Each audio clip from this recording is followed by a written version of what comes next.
Muy buenos días a todos y a todas. Hoy vamos a hablar de las propiedades básicas de las funciones. Una función sabéis que puede representarse con una gráfica en unos ejes de coordenadas x horizontal e y vertical.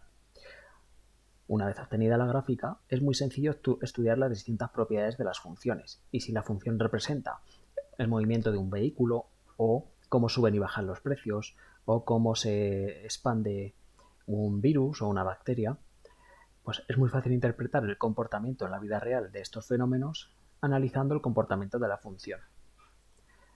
Bueno, pues vamos a ir viendo las distintas características. Lo primero que tenemos que ver es lo que se llaman los puntos de corte con los ejes de coordenadas. Recordad, eje X, eje Y, eje X, eje Y. Bueno, pues imaginad que tenemos la gráfica de una función como esta. Una cosa así. Bueno, pues tendríamos que indicar cuándo corta al eje X y cuándo corta al eje Y. En este caso, los puntos de corte con el eje X sería el -3 y el 3. Lo ponemos con el eje X, cortamos en X igual a -3 y también en X igual a 3. Hay que indicarlo así. Por cierto, ¿cuánto vale la coordenada Y en estos dos puntos? ¿Cuánto vale aquí la Y, la altura? 0, ¿no? Este es el punto -3, 0. ¿Y cuánto vale aquí la Y? Pues también 0, ¿no? Es el punto 3, 0. Luego, en los puntos de corte con el eje X, siempre la Y vale 0. Por tanto, muchas veces, cuando no se conoce la gráfica, lo que se hace es resolver una pequeña ecuación igualando la fórmula de la función a 0. Pero esto lo haréis más en segundo. Y con el eje Y, pues como veis, atravesamos justo en el 2. Cuando Y vale 2. Aquí lo que vale 2 es la Y. ¿Y la X cuánto vale aquí? ¿Qué punto es este? Este es el punto de X0, porque no hay anchura, y la altura vale 2. Es el punto 0,2. Luego en el eje Y la X siempre vale 0. Sencillo, ¿no? Vale, vamos a ver ahora otra característica. Es lo que se llama la continuidad de una función.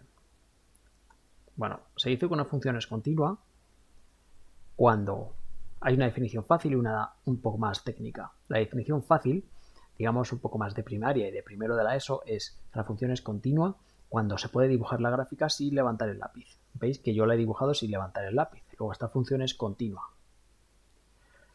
¿Hay una función que pueda no ser continua? Pues sí. Si yo en lugar de hacer esa hago, por ejemplo, esta, que la rompo aquí, esto significa un agujero, ¿vale? Es como un punto que en realidad está vacío.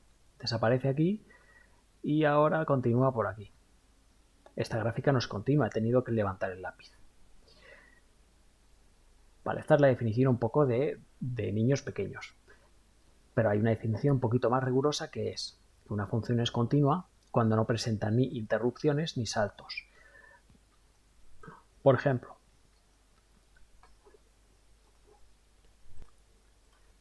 esta gráfica naranja no presenta ninguna interrupción ni ningún salto. Pero si yo en lugar de hacerla así, la continúo,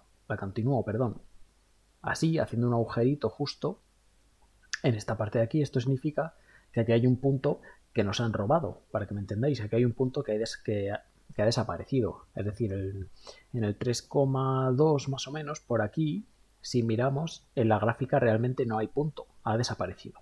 Esto sería una discontinuidad. Esto también sería una discontinuidad en la gráfica azul. Así que, en conclusión, gráfica de una función continua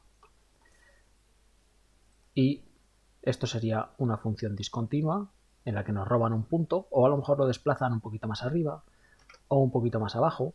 Estos serían discontinuidades. Y también podríamos tener un salto en la gráfica como una cosa así. Esto también sería una gráfica de una función discontinua. ¿Qué tenemos que indicar? Pues en qué X encontramos las discontinuidades. Pues como veis, esta la encontramos en la X igual a 2,3 más o menos, ¿no? O sea que habría que decir, la función es discontinua en x igual a 2,3. Y luego en la gráfica verde, la discontinuidad la tenemos más o menos en el 1,5. Pues lo pondríamos, discontinuidad en x igual a 1,5. ¿De acuerdo? Mientras que la naranja solo habría que decir que es continua. No tiene ningún problema de discontinuidades. Venga, más características de una función. Bueno, pues es muy frecuente estudiar el crecimiento y decrecimiento de una función. Se dice que una función es creciente cuando al aumentar la x, es decir, cuando al avanzar hacia la derecha, la función también crece en altura. O sea que si aumenta la x, aumenta la y. Eso sería una función creciente. ¿Vale? Lo repito. Cuando la x aumenta, la y también aumenta. Es decir, que cuando nos vamos a la derecha, también nos vamos hacia arriba. Y lo podéis visualizar como una cuesta arriba. Algo así. Eso sería una función creciente. Y una función decreciente sería lo contrario. F es decreciente cuando a medida que la x aumenta, cuando nos vamos hacia la derecha, lo que le pasa a la y es que disminuye. Esto es una cuesta abajo. Pero la f, la función, también puede ser constante, cuando no sube ni baja, cuando ni crece ni decrece. Cuando a medida que la x aumenta, la y permanece igual, permanece constante. ¿De acuerdo?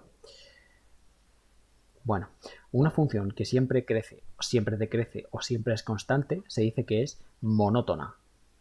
¿Vale? Simplemente que os suene. Una función monótona es aquella que siempre crece o siempre decrece o siempre es constante. Bueno, pues lo que tenemos que estudiar en cuanto al crecimiento y decrecimiento de una función, por ejemplo, esta representada aquí en la gráfica, es desde qué x hasta qué x crece, y desde qué x hasta qué x decrece, y desde qué x hasta qué x es constante. Como veis, tenemos aquí varias partes. Tenemos un tramo aquí creciente, otro tramo aquí creciente, pero luego también tenemos aquí un tramo decreciente y no hay más, ¿no? Luego ya tenemos dos tramos constantes. Bueno, pues esto es simplemente una ayuda visual, pero ahora lo que hay que hacer es escribirlo. Y lo escribimos así. F es creciente. Y vamos a ir escribiendo desde... Tenemos que ir diciendo en qué x empieza a crecer y en qué x para de crecer. Pues para eso lo que hago es mirar la gráfica, bajar hasta el eje x para ver dónde cae. Y vamos escribiendo esto, desde x igual a menos 5 hasta x igual a menos 3, veis que crece, ¿no? Desde x igual a menos 5 a x igual a menos 3. Y también hay otro tramo. Vamos a ver aquí, ¿veis? Desde x igual a 3 hasta, este cae en el 4, hasta x igual a 4. Y desde x igual a 3 a x igual a 4. Como veis, solo hay que indicar desde qué x hasta qué x. No me importa la altura que tiene la función ahí. Ahora, ¿cuándo es decreciente? F decreciente, pues en todo este tramo que empieza en el menos 3 y acaba en el x1, ¿veis? Todo este tramo es decreciente. De x igual a menos 3 a x igual a 1. Y f es constante, es decir, ni crece ni decrece, entre 1 y 3, o sea que de x igual a 1 a x igual a 3, y también de x igual a 4 a x igual a 5, ¿no?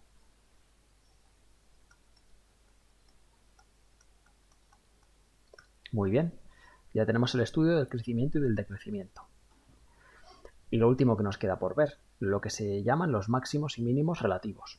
Se dice que una función tiene máximos y mínimos relativos cuando pasa de subir a bajar, o sea, de crecer a decrecer, o de decrecer a crecer. Es decir, cuando tiene un cambio en su monotonía, en su crecimiento y en su decrecimiento. En concreto, tenemos un máximo relativo cuando la función pasa de crecer a decrecer, es decir, cuando tenemos este comportamiento, lo que yo llamo un pico de montaña. Mientras que tenemos un mínimo relativo cuando pasamos de decrecer a crecer, o lo que yo llamo un valle. ¿Veis? Es importante que la función pase de subir a bajar o de bajar a subir. No vale que pase de subir a constante o de constante a bajar. Es decir, si hay constante, un tramo constante, no habría ni máximo ni mínimo relativo. Entonces, ¿cómo estudiamos los máximos y mínimos relativos en una gráfica? Pues yo voy a ir marcando donde tenemos picos o valles. Pues aquí tenemos uno. Este sería un máximo relativo, porque máximo absoluto es otra cosa. El máximo absoluto es el punto más alto de la gráfica, que lo tendríamos en esta altura de aquí, en el 2. Pero máximos y mínimos relativos es lo que acabo de explicar, picos o valles. Bueno, podría intentar marcar esto, pero esto en realidad no es un máximo relativo, porque la función pasa de subir a ser constante, y esto no es un máximo relativo, tiene que pasar de subir a bajar. Y como no ocurre, pues nada. Por la misma razón, esto no es un mínimo relativo, ni esto un máximo, ni esto tampoco. Pero aquí sí que tenemos un mínimo relativo. Y aquí también tenemos un mínimo relativo. ¿Veis? Pasamos de bajar a subir. Y aquí de bajar a subir. ¿Cómo indicamos esto? Pues hablando de en qué x cae cada uno. Es decir, tenemos máximo relativo y decimos en qué x. En x igual a menos 4. También, bueno, no hay más, ¿no? Pues ya está. Y mínimo relativo en x igual a menos 2. ¿Veis? Cae en el menos 2. ¿Y este dónde cae? En el 4. Y en x igual a 4. Si queremos decir las coordenadas completas de los puntos, pues tendríamos que decir que este máximo es el menos 4 y la y 1. El mínimo este sería el menos 2 menos 1. Y este mínimo es el 4, 1. Esas son las coordenadas completas x, y de los máximos y mínimos. Pero si quiero ver dónde están, basta con decir la coordenada x, es decir, en qué x cae. Bueno, pues con esto podéis hacer los ejercicios que os propongo. Hasta mañana.